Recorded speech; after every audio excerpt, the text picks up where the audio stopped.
መንግስት ህንፃውን በድጋሚ ወደ መስጊድነት እንዲመለስ ወስኗል። ከ900 ዓመታት ያክል ከሀገር ስምምነት የኦርቶዶክስ ክርስትና ዋና ማዕከል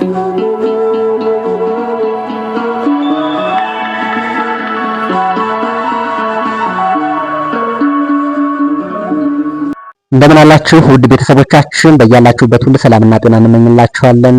ሀጂያ ሶፊያ እንግዲህ በዛሬው ፕሮግራማችን እጅግ አስደናቂ የሆነውን ቦታ ነው የምንነግራችሁ። በዓለም ላይ እጅግ አስደናቂ ታዋቂ እንዲሁም ደግሞ በብዙ ጥበባት የሚታወቀው ይሄ ቦታ ሀጂያ ሶፊያ የሚለው ቦታ የት ይገኛል እና ድንቅ ቦታ ተብሎ እንዲነሳስ ያስደረገው ምንድነው የሚሉትን ነገሮች ጠቅላላ አድርጌ ባጭሩ ነግራችኋለሁ። እስከ መጨረሻው ድረስ አብራችሁ እንድትቆዩ ይህንን ቻናል ደግሞ ያልተቀላቀላችሁ ሰብስክራይብ በማድረግ እንድትቀላቀሉ እንዲሁም ደግሞ ቪዲዮ ላይክ እያደረጋችሁ እንድትጀምሩት ነው የምንነግራችሁ። እንግዲህ ቱርክ የሚገኘው ሲሆን የዓለማችን እጅግ አስደናቂ ታሪክ ኪነ ህንፃ ስነ ጥበብ ውጤቶች ከሆኑት ስፍራዎቹ አንዱ ነው።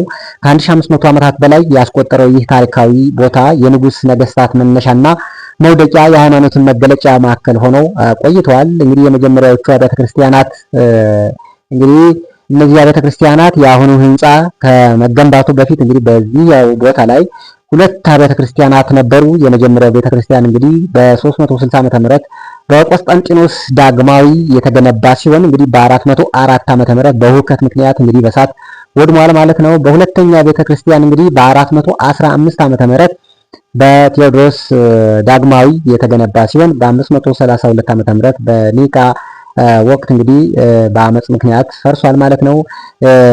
የጀስቲያኒያስ ድንቅ ስራ ደግሞ በ532 እስከ 537 ዓመተ ምህረት አጤ ጀስቲያኒያስ እንግዲህ ከዚህ ቀደም ተሰርቶ የማይታወቅ እንጂ ታላቅ ቤተክርስቲያን ለመገንባት ወሰነ። ህንፃውን እንግዲህ ለመገንባት አቴሚኒየስ እና ኢሶዶር የተባሉ ሁለት ታዋቂ መሐንዲሶችን ቀጠሩ።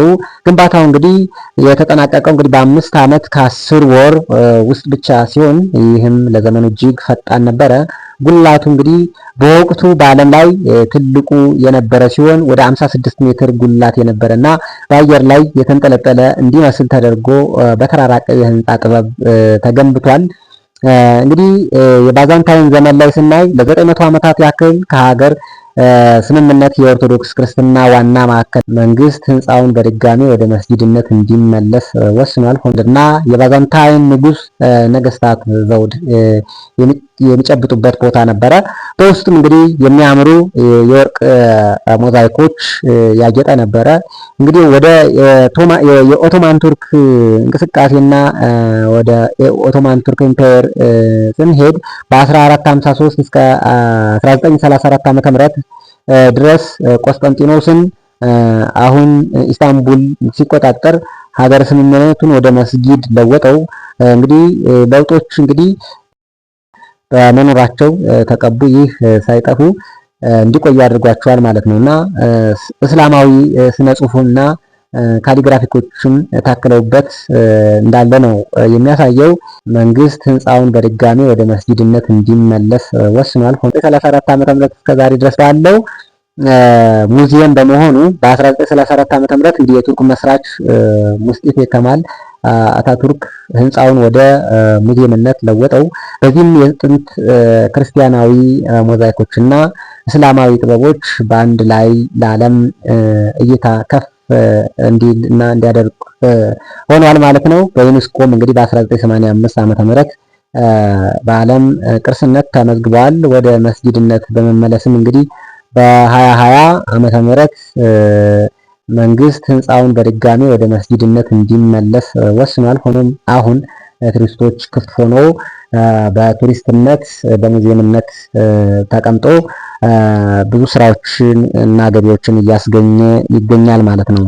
እና ለዛሬ ያዘጋጀንላችሁ ፕሮግራም ይሄንን ይመስል ነበር። በሌላ ፕሮግራም እስክንገናኝ በያላችሁበት ሁሉ እግዚአብሔር ጸጋና ሰላም ከሁላችን ጋር ይሁን።